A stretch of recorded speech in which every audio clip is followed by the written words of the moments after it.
Mesdames et messieurs, bonsoir et merci de nous rejoindre dans ce spécial décryptage. Actualité oblige, alors qu'il aurait pu renouveler son mandat à la Cour constitutionnelle, la plus haute juridiction en matière constitutionnelle, tout au moins fini celui en cours, eh bien Joseph Diogbenou a simplement déposé tablier. Il a démissionné, nous apprend un communiqué du secrétaire général de l'institution. Que cache cette démission inédite? On en parle ce soir avec notre consultant politique, Agapit Napoléon Maforican. Bonsoir. Bonsoir Angèle, bonsoir à tous nos téléspectateurs. Alors, comme je le disais, en attendant d'avoir les détails que l'intéressé va donner à la presse demain sur les motifs de son départ de la tête de la Cour constitutionnelle, Agapit Napoléon Maforican, comment avez-vous accueilli cette information? Une surprise pour vous?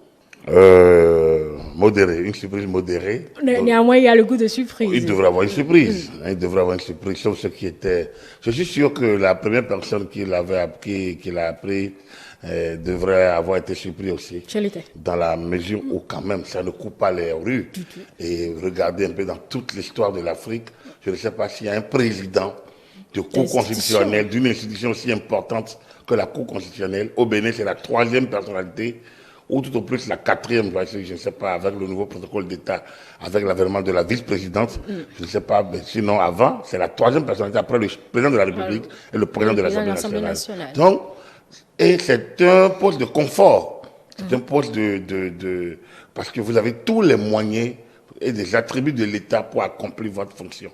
Alors, donc, lorsque vous avez cette chance d'être porté à ce niveau, et que vous avez si bien traversé les zones de turbulence, que je n'ai pu traverser, professeur de droit privé, avocat personnel du président Talon, qu'est-ce que député, les gens n'ont pas exploité un peu ces statuts pour pouvoir l'affaiblir et l'empêcher. Or, il s'est fait que il a pu affronter cette zone, non seulement affronter, mais il est allé au-delà, il a innové, il a modernisé la Cour.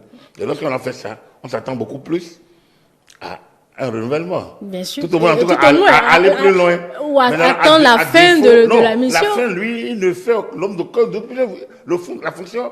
Le mandat est inamovible. Donc, logiquement, vous êtes là pour les 5 ans. Tout au moins. Mais alors, vous pouvez déjà commencer par espérer. Vous savez, il y a des gens qui n'ont même pas encore fini pour eux, qui n'ont même pas fait autant, qui travaillent déjà pour leur succession. Au lieu d'assurer déjà ce qu'ils font, ils ne le font pas. Donc, il y a de quoi surprendre. Il y a de quoi surprendre. Après, oui, on s'est posé beaucoup de questions. Mais peu ou prou, quelles que soient les questions, il restera dans l'histoire que pendant que des gens courent pour renouveler, pendant que le principe est au renouvellement, Joseph Bruno a créé la surprise en démissionnant à 1 an de la fin de son mandat de 5 ans. Mais on l'a vu au cabinet du chef de l'État, puis après au niveau du président de l'actuel président de l'Assemblée nationale. Avant cela, on l'a également vu échanger avec maître le président du PRD, voilà, maître Adrien Rongbedi. Est-ce que ces signes étaient déjà des motifs avant-coureurs de cet élément, ce qui nous a surpris aujourd'hui à Capitale Napoléon Maforican? Les échanges, hier, je répondais un peu dans la chronique politique. Je répondais que c'est sûr que ce type de rencontres sont normales. Quand c'est rencontrer le chef de l'État, par exemple, soit le président l'a invité parce qu'il a des choses à partager, soit lui-même allait porter des préoccupations au chef de l'État. Mais lorsqu'il a rencontré le président de l'Assemblée nationale, et après le président, l'ancien président de l'Assemblée nationale, il est évident. C'est pour ça que je vous parlais de surprise modérée. Parce que on s'est demandé, on s'est dit, quelque chose se trame. Il y a quelque chose dans l'air. Et donc, lorsqu'on a appris cela, on a dit, oui, c'est logique. On peut ne pas savoir pourquoi il a rencontré le président Adrien Ongwedji. Beaucoup pensent qu'il pourrait être son prochain successeur. C'est pas Joseph Jabourou qui nomme, c'est le bureau de l'Assemblée qui va nommer un juriste de haut niveau. Donc, je suis convaincu, moi. Je pense qu'il a travaillé. Il était président de la commission des lois. Il était président de la commission des lois sur le président Ongwedji. Il était ministre de la Justice. Il a porté beaucoup de lois devant le président Ongwedji. Je suis sûr que c'est une civilité. Je est quelqu'un d'élégant du point de vue procédure. C'est un procédurier. Donc, je pense qu'il a voulu aller vers le président de l'Assemblée, l'ancien, pour lui dire, oui, voilà mon idée, voilà ce que je compte faire. C'est ce que je pense. Je ne pense pas que c'est lui en fait de suggestion, parce que c'est pas lui qui nomme sa suggestion. Donc ça, il est allé. Voilà un peu, a posteriori, on peut dire tout ça. A priori, ça c'était pas à l'œil, mais on se demande qu'est-ce qui peut bien l'amener à faire tant de tours. Il n'a pas nommé ambassadeur pour dire que c'est pour prendre congé. Voilà. Mais il était élégant dans les gestes en faisant ces mouvements quand même. Alors, les effets de la surprise Agapit Ndamboulé ont passé. La grosse interrogation, c'est que cache cette démission qu'on n'a pas pratiquement vu venir Agapit Napoléon Bafoué. C'est une grosse question, c'est vrai. Et ça laisse place à beaucoup de supputations, d'hypothèses, d'analyses, on en finit pas. Première chose, je pense qu'il faut qu'on évacue déjà la question de la rupture entre Patrice Talon et lui. Je pense que ceux qui l'ont, vous avez vu la qualité de l'accueil, la qualité des échanges entre les deux. Le champ a été laissé, je ne sais pas si à dessein, mais quand même, quand vous voyez deux personnalités, on sent une sorte de complicité, hein, on sent une sorte d'osmose. On ne peut pas dire qu'il y a un problème de rupture. Moi, j'ai même entendu la question, la vie est belle. La vie est belle, voilà, exactement. Sans parler de l'échange sur le costume. Alors donc, je pense que là, il n'y a pas pour moi, c'est pas une affaire. Je ne pense pas que Julien Jospin soit en rupture avec la logique de départ. Et même s'il était, la fonction qu'il occupait n'était pas une fonction politique. Justement. Donc, en principe, il n'y a pas de raison qu'il puisse partir parce qu'il n'est peut-être plus en harmonie avec le président Patrice Talon. Regardez l'image et vous comprendrez que si ça ne va pas entre eux, ça aurait été plus crispé, plus crispant. Et là, ça se détend. Il ne leur reste maintenant qu'à faire de la collade, mais bon, je pense qu'avec Covid, ils ont gardé un peu la retenue, sinon vous les voyez. Et ça témoigne même de deux personnalités qui ont eu le temps de se côtoyer. Exactement, quand même, ils ont connu des moments délicats, des moments difficiles. Ils ont partagé beaucoup de moments ensemble, surtout lorsque le président Talon avait Maya partir, avec un certain nombre de situations qu'il avait connues. Un peu avant 2016. A été là, Jovenel fut là. Et donc, autour d'eux, je pense qu'il s'est créé une certaine complicité. D'autant qu'après, Jovenel a été son ministre de la Justice, qu'il a porté beaucoup de projets de réformes.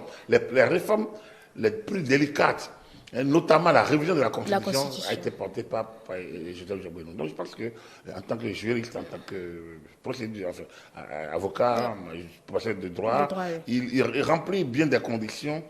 En une seule personne, il y a tellement de qualités, de talents, de compétences que Patrice Talon a dû découvrir très tôt. Lui, un chasseur de têtes, comme on peut le constater, il a pu en déceler. La compétence y était. Donc, il n'y a pas de raison de penser que cela puisse être une affaire donc, de rupture. Alors donc, on en arrive peut-être à se dire ce qu'il faut voir aussitôt. Voilà, tout de suite, on voit 2023. Les législatives.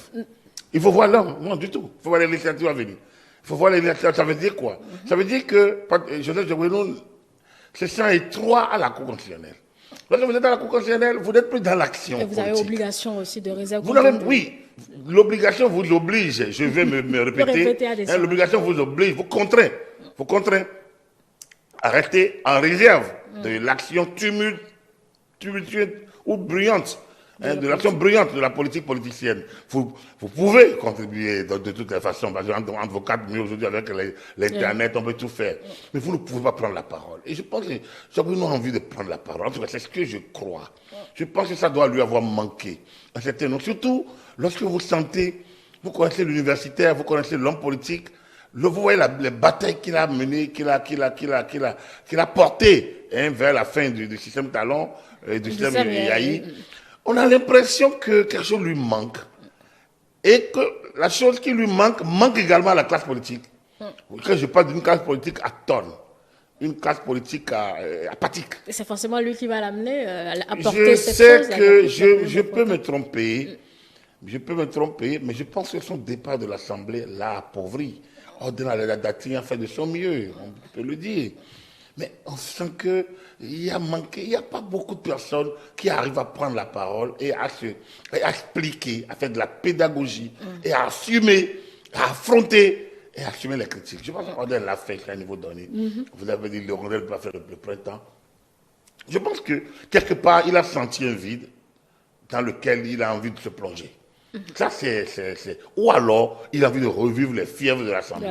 Ou alors, il a un agenda personnel qui déroule en se disant, oui, mais écoutez, moi j'ai 2023, parce qu'il faut être là 2023 pour pouvoir éventuellement être parrain de 2026. Et peut-être pas, pourquoi pas être dauphin en 2026. Même si les dauphins sont là, vous savez, comme pour banaliser. On peut quand même dire que l'intérêt aujourd'hui pour Juliette Djogbenou d'être l'action politique, peut-être de rêver de 2026, je ne dis pas que c'est ça, mais l'intérêt, c'est que Patrice Talon va finir. Et lorsque Patrice Talon va finir, je le disais à beaucoup de rencontres, à beaucoup de chroniques, quand les gens me disent, bon voilà, il est le candidat de l'UP, de l'UBR, de ci, de ça, je dis non, nous sommes en phase de transition. Nous sommes en phase de transition. Patrice Talon a été porteur de tous ces mouvements-là. C'est lui, grâce à lui, que l'UP, le BR, notamment, ont été créés. Et là, il n'a limité personne. Il a mis en branle un dispositif et chacun allait, que vous avez ancien de Talon, ancien de Yahi, ancien de Togo, ancien de... Chacun a choisi et est parti. Donc, je pense que, puisque son mandat reste, il lui avait encore la possibilité d'avoir 5 ans. J'ai eu l'impression que les gens de la classe politique s'est dit, donnons-lui encore la main pour qu'il conduise les réformes jusqu'en 2026. Mais en 2026, la réforme du système partisan va nous amener à ce que chaque parti désigne son candidat. À ce que chaque parti désigne son candidat. Et là, regardez ce qui va se passer. Quand vous regardez l'UP aujourd'hui, vous voyez qui? Vous voyez les octogénaires et septuagénaires. On a beau les aimer, on a beau apprécier ce qu'ils savent faire, on a beau les aduler, ils ont beau constituer des bibliothèques vivantes, ils ne peuvent plus. J'ai dit, oui, ils ne peuvent plus.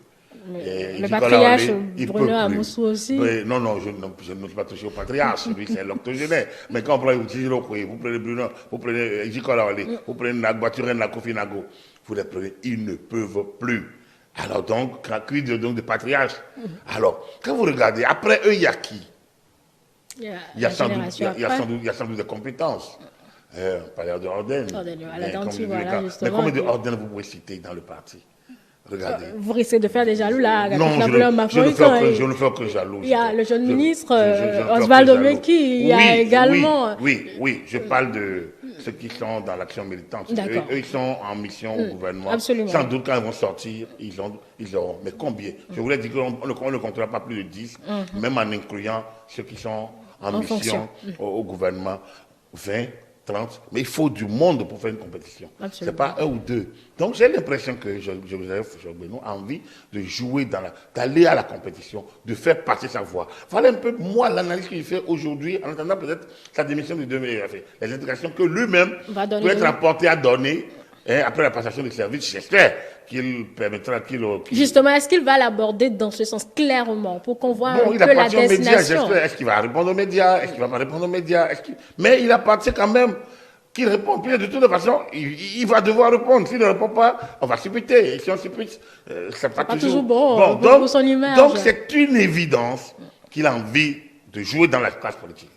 C'est une évidence qu'il a envie de compter désormais sur l'échiquier politique. Et connaissant, disons, sa ténacité, son caractère, je pense que il va changer quelque chose. Vous parlez des ministres, oui, les ministres sont aussi dans un tissu, dans un costume qui les sert trop. Est-ce que Omeki peut aller faire un meeting facilement, alors qu'il a des dossiers de la République à gérer? Est-ce que Wadaï peut aller faire un meeting facilement, alors qu'il doit être en 2-3 avions? Est-ce que on peut poser d'autres questions? Donc, aujourd'hui, en quittant cette haute charge, prenante, mais passionnante, je pense que Joseph Djogbenou sait donner la main. Et c'est extraordinaire, mais je continue de me demander si je ne rêvais pas, et je continue de me poser des questions, si je ne rêve pas. Mais quand même, on en a vu tellement, on en a entendu, on a suivi l'actualité, mais franchement, oui, on a vu des ministres démissionner, c'est rare, c'est très rare, mais quand même, le Bénin qui innove. Alors, 90, le Kérékou disait que le Bénin allait étonner le monde. Et on a étonné effectivement le monde par la conférence nationale. Et puis, il y a eu le chaos. de De 2011. 2011. On a dit, mais t'as dit l'Afrique des second tour, et puis bon, le chaos. Bon, en fait, Mort subite. je ne veux pas dire que le président Soglo qui a perdu la élection en 96. On dit, Ça, mais quand même, c'est la c'est première un autre que. débat. Alors bon, t'as beaucoup de quartiers généraux, de médias et d'officines politiques. On dit, mais quand même, il faut être béninois pour gagner les élections et perdre. Vous voyez, donc, alors, il y a ces genre de petites histoires qui montrent quand même que ce pays est particulier. Il est tellement particulier que aujourd'hui, tout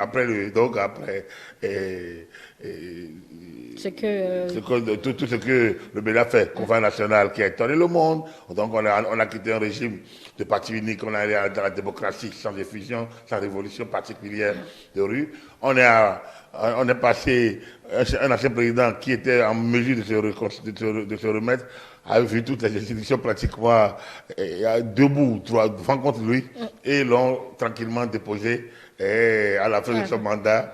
Alors, on a vu le chaos, malgré tout ce qu'il y a eu avant les élections. Et tout ce qu'il y a eu après aussi. On a vu ce magistral chaos, qui a inauguré l'ère des chaos en Afrique. Chaos, pas chaos, mais chaos, pas C-H-A-O-S, non?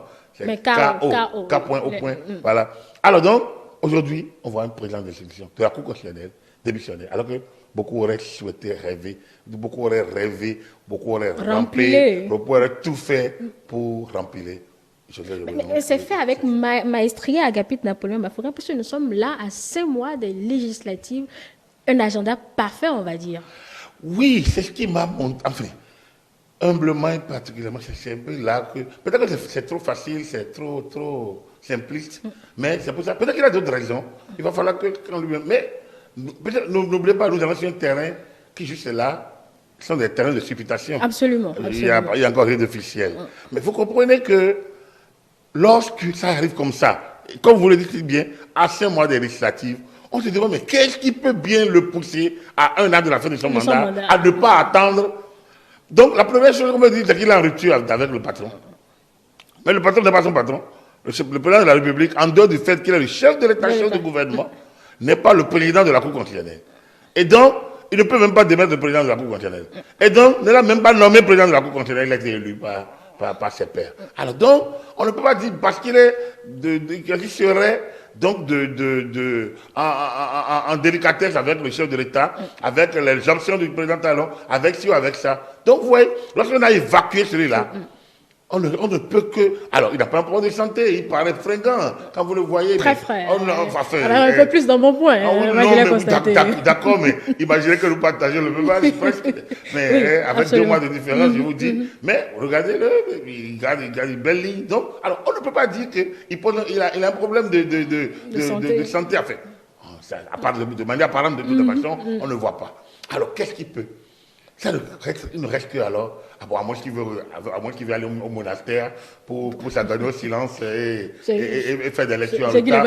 Il a encore l'âge de produire quelques actions encore. À l'université, je suis sûr que les étudiants ont besoin encore énormément de lui. Au niveau de la recherche, le barreau, je suis sûr qu'il a encore à former quelque chose. Donc, j'ai l'impression qu'il a encore du temps avant de retourner au jardin et lire ses ouvrages. Donc, il lui reste du temps. Alors, ce temps pour faire quoi? Je pense, pour faire de la politique. Donc, comme vous le dites, oui, j'ai l'impression que le calendrier législatif a dû jouer dans sa décision.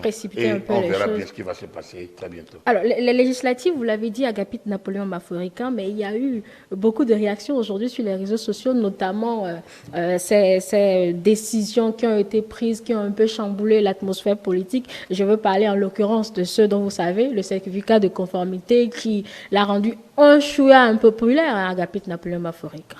Écoutez, vous savez, lorsque vous demandez à tout le monde de critiquer, de commenter, lorsque vous avez le corps chaud, qu'est-ce qu'on va dire? On dit que c'est le palu.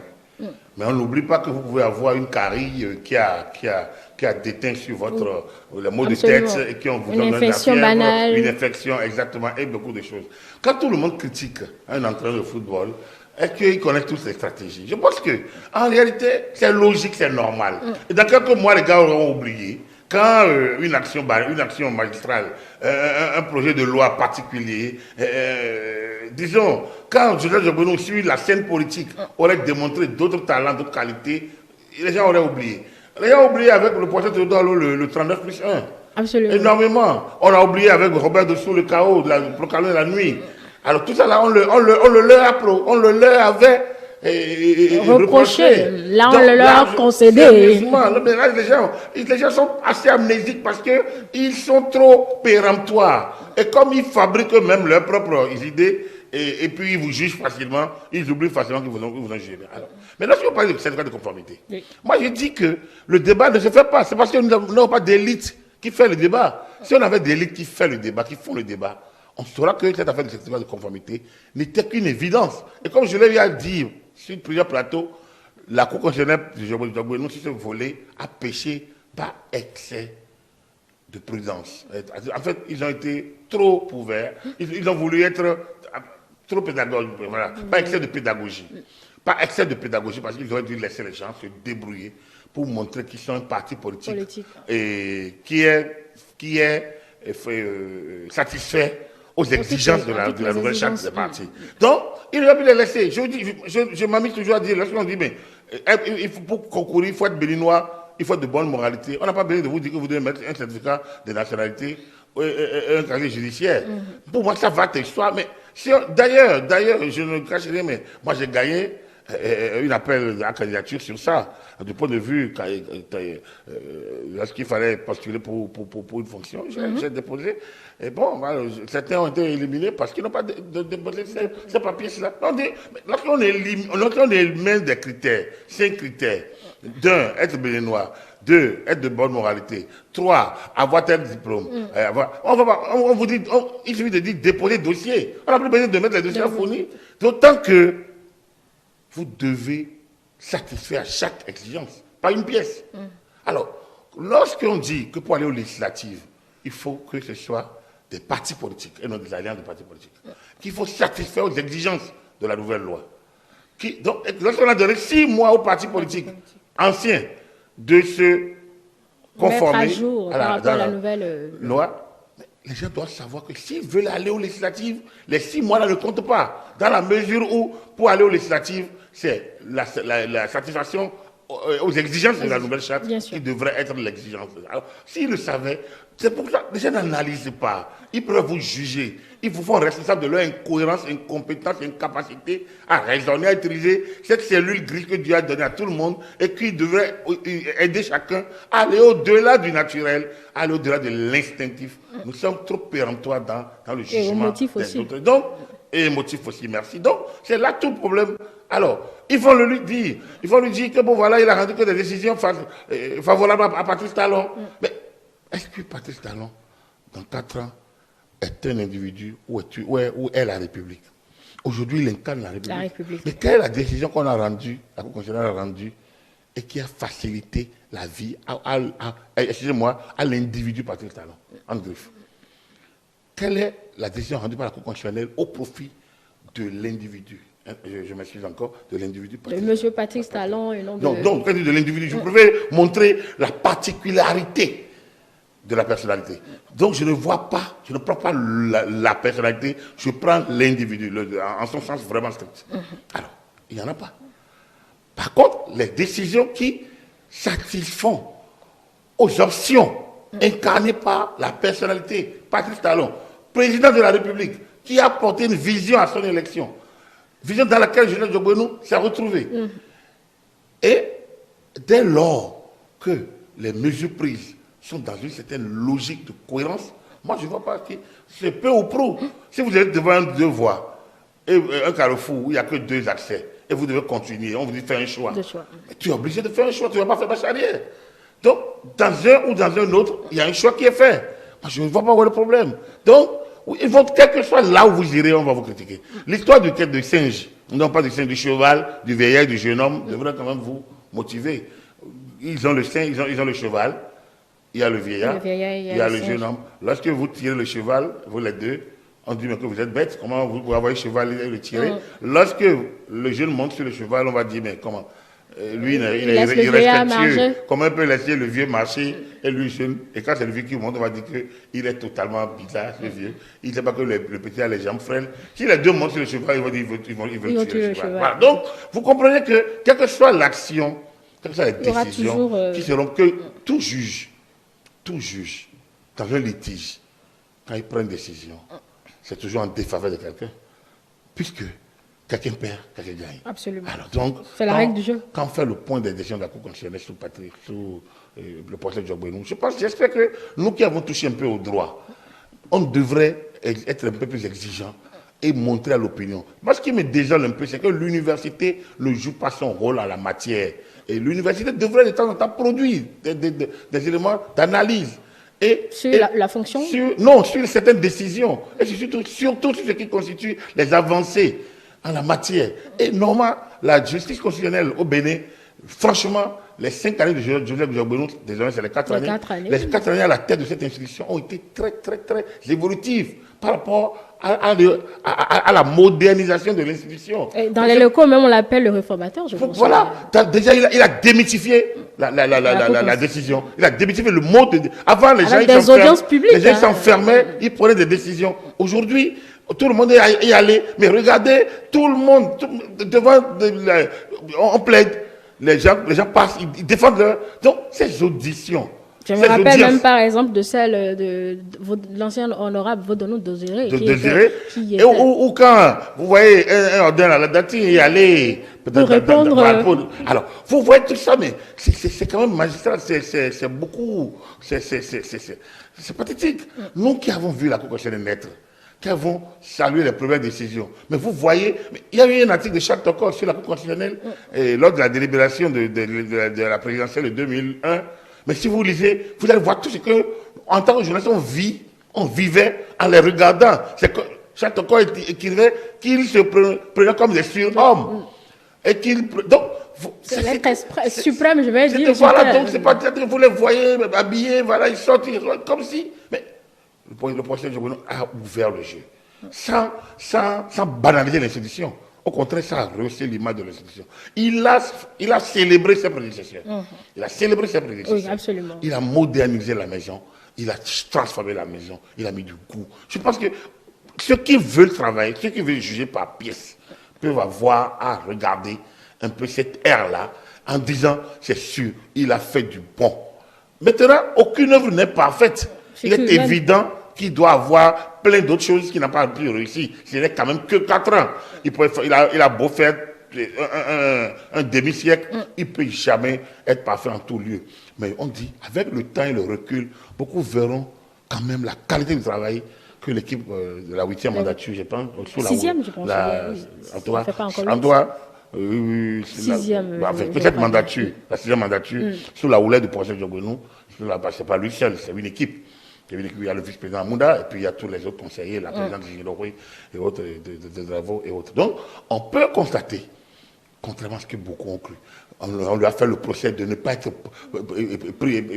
publiciste, qu'il n'est pas constitutionnaliste, un professeur de droit privé. Mais il s'est fait entourer. Il s'est fait entourer avec un secrétaire général qui est un professeur de droit public et qui est bien avisé, qui a su rester sous l'ombre du professeur Orlo, mais qui a magistralement mis ses compétences au service de la Cour. Je pense que, franchement, moi, je n'ai que des lauriers à leur dresser en tant que quelqu'un qui touche un peu à cette matière, qui a travaillé beaucoup sur les décisions de la Cour constitutionnelle, qui a suivi cette institution pendant des années et des années. Je pense personnellement que c'est un travail qui sera valorisé aussi bien au Bénin qu'ailleurs au fil des ans, quand il serait parti et quand des juristes purs comprendront, toucheront à la matière de ce qu'il a fait, ils verront. Les décisions dont on parle, aucune décision n'a été prise de manière péremptoire. Avant, il y avait des décisions mal motivées. Aujourd'hui, vous voyez les décisions, les motifs sont clairs. Après, c'est des questions d'option. C'est des questions d'option. Moi, j'ai toujours l'habitude de dire qu'en matière de droit, les Chinois vont vous dire qu'ils ont fait une option en matière de droits de l'homme.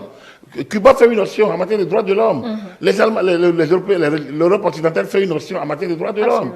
Donc, mais quand vous reprenez les chartes, la Déclaration universelle des droits de l'homme, quand vous prenez la charte, les pactes, je mets ce qu'on appelle les droits civils et politiques, les droits économiques et autres, et culturels, quand vous les prenez, quand vous voulez imbriquer les droits, et ils seront en contradiction. Vous ne pouvez pas, en général, l'État ne peut pas préserver votre droit au même moment qu'il préserve les droits de la collectivité sur la même matière. Lorsque l'État prend une décision, l'État regarde entre vous et la collectivité, parfois tranche. Donc il y a des moments où ça choque certains qui avaient déjà l'habitude de profiter de certains avantages parce qu'à un moment donné, l'État avait fait l'option de préserver les droits.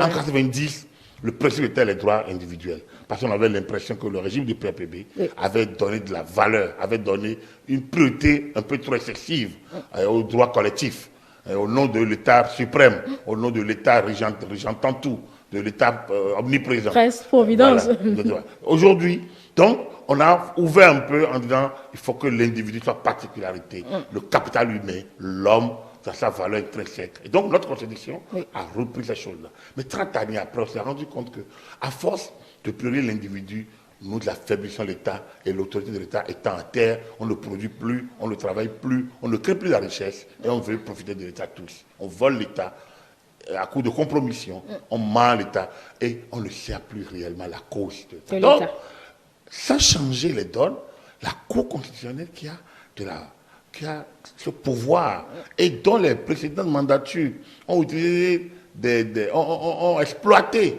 la latitude disons de l'interprétation, hein, donc large.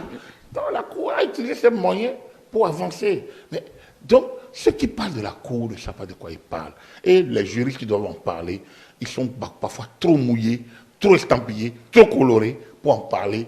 Donc, même des jeunes, des nouveaux docteurs, des gens qui auraient pu exploiter ces moments-là où il y a quand même de la matière pour se mettre en valeur intellectuellement, mais ils sont tellement derrière parce qu'ils ont peur, il faut raser les murs des laboratoires, des autres, au lieu de produire, mettre en valeur la science, la pensée et encore, on peut saluer les professeurs Salami et Topanou, qui produisent beaucoup, qui produisent parfois instantanément lorsqu'il y a mais les jeunes sont où? Ce n'est que là que les gens comprendront. Ils doivent prendre langue avec les médias et exploiter les médias pour expliquer ces choses. Ce n'est pas Djabounou qui va faire la communication. Si lui dit non, je n'ai pas envie de faire ma communication, lui prend ses décisions. Donc, il appartient à l'universitaire, il appartient à l'opinion de s'approprier ses contenus et de leur donner le sens qu'il faut. Et c'est là que c'est ce qui peut valoriser les travaux. Alors, moi, je pense qu'il va y avoir une harmonie, une sorte de symbiose entre l'université et le champ politique pour rendre utile l'université. Sinon, l'autre dira que l'université forme au bavardage et on peut s'en offusquer, mais on ne peut rien faire parce que c'est loin d'être faux, en réalité. C'est là tout le problème. Et alors, Agapit Napoléon Mafoïka, on a évoqué 2023. On s'est député ou bien le perchoir? Parce que les analyses sont allées également aujourd'hui dans ce sens-là, précisément, qu'il y a le perchoir qui est visé là tout de suite. Écoutez, je vais être direct, sans être dans l'entourage du professeur Djabounou. On est de la même génération à l'université. Presque, on a démarré dans les médias ensemble. Et lui, il est allé plus loin. Alors, je pense qu'on ne se fréquente pas. On n'est plus dans le même sérail, réellement. Donc, mais je peux parler. Je peux essayer d'évoquer. Oui, je le connaissant. Il n'est pas un homme arrêté au bas de l'échelle. Il aime les défis. Je pense qu'il aime les défis, merci. Il aime les relever. Il n'extrapole pas. Il passe les marches. J'ai l'impression qu'il a envie de passer cette marche-là. J'ai l'impression. En tout cas, il ne dédaignera pas de passer. Puisque, comme je l'ai dit, le champ politique, c'est extraordinaire ce qui se passe dans le pays. On doit pouvoir analyser avec beaucoup de recul. Si vous êtes dans l'UP ou le BR, ou Moël peut-être demain, je ne sais pas, mais vous avez une chance extraordinaire. Les procès législatifs, mais c'est eux. N'oublions pas les partis de l'opposition aussi. Les partis de l'opposition, ils s'éliminent, ils se fragilisent en ne créant pas cette dynamique unitaire. En tout cas, de regroupement. C'est dommage. Parce que l'UP et le BR ont déjà le champ. Je ne dis pas que c'est eux qui gagneront tout. Mais ils sont là. Ils vont et plus donc, même si un ou deux partis d'opposition rentrent dans le jeu, même Moël, prenons 5. Prenons l'UPBA, le PRD aussi. Hein? Non, PRD, pas sûr que... Non, moi je ne... On attend les législatives pour... Bon, de mon analyse, je ne compte pas le PRD dans sa posture actuelle. Remontada, je veux bien voir comment ça va. Avec tout le respect que j'ai pour mes amis du PRD. D'accord, donc... C'est qu'ils n'aiment pas trop m'entendre dire des choses comme ça, mais bon. Donc, pour moi, l'UPBA plus Moël. De l'autre côté, vous prenez FCBE et démocrates. n'en déplaise aux autres, je les respecte beaucoup. Hein. Bon, l'analyse que vous êtes, je choisis les échantillons. Donc, je n'ai pas faire de choix parce que je n'ai qu'une voix aux élections comme d'ailleurs. Donc, je ne dis pas que c'est ça. Mais bon, je prends des échantillons comme on le ferait tout analyste ou tout par. Donc, je les prends. Mais ceux-là, c'est parmi eux qu'il y aura le président de l'Assemblée nationale. Mais qui sera le président de l'Assemblée nationale? C'est le candidat du parti qui aura gagné. Vous comprenez? Comme on l'a eu, comme Vlavonou l'a eu. Alors, déjà, est-ce que, en quittant ce champ où tout est trop régulateur, régulé, enfermé dans des moules procéduriers, je mets sur la place publique et désormais militant, sans doute, donc candidat, assurément, je ne le vois pas ne pas postuler pour ces postes-là.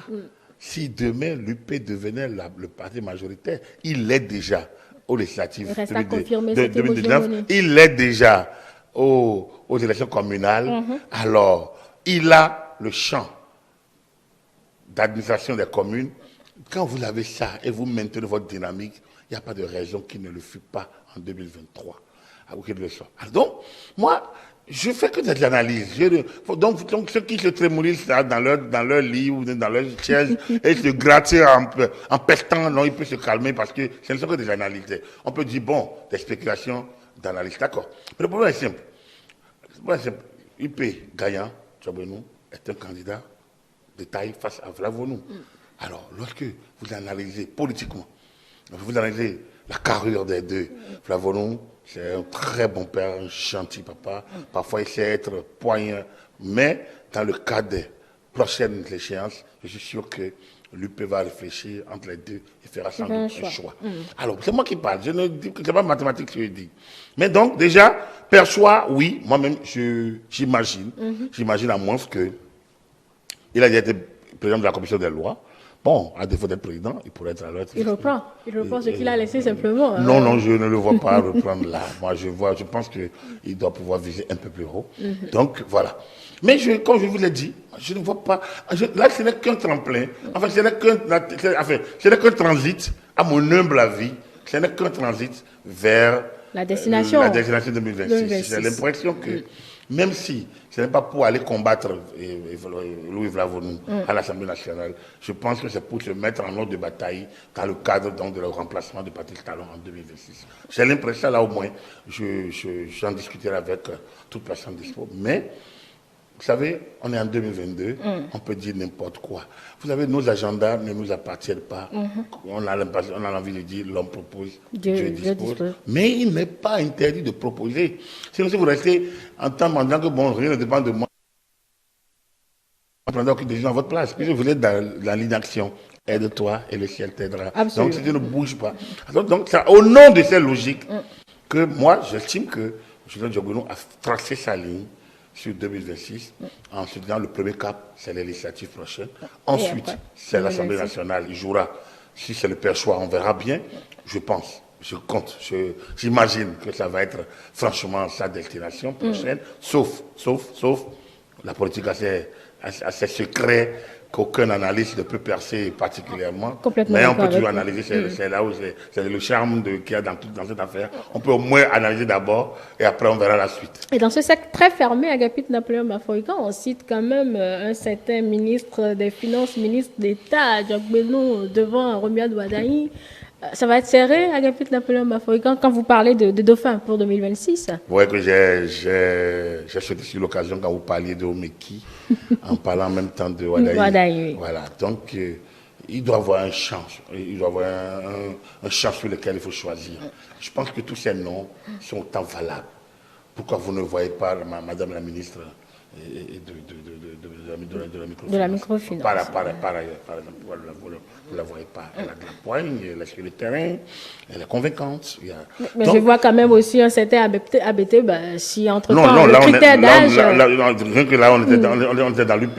Alors bon, donc, peut-être que quand on va de l'autre côté du BR, mais ABT n'est plus dans le champ, puisqu'il a déjà dépassé la limite d'âge. Donc, voilà un peu... Alors, tout ce monde, nous analysons aujourd'hui la posture de Joseph Diogbeno par rapport à sa démission. Si demain on devrait analyser la posture d'un ministre des Finances comme de ministre d'État, ministre des Finances, et dont Patrice Talon, que Patrice Talon revendique comme son ministre des Finances, enfin, son président du Conseil des ministres, pour faire ces réformes à l'UEMOA, on peut dire beaucoup de choses sur Wadaï.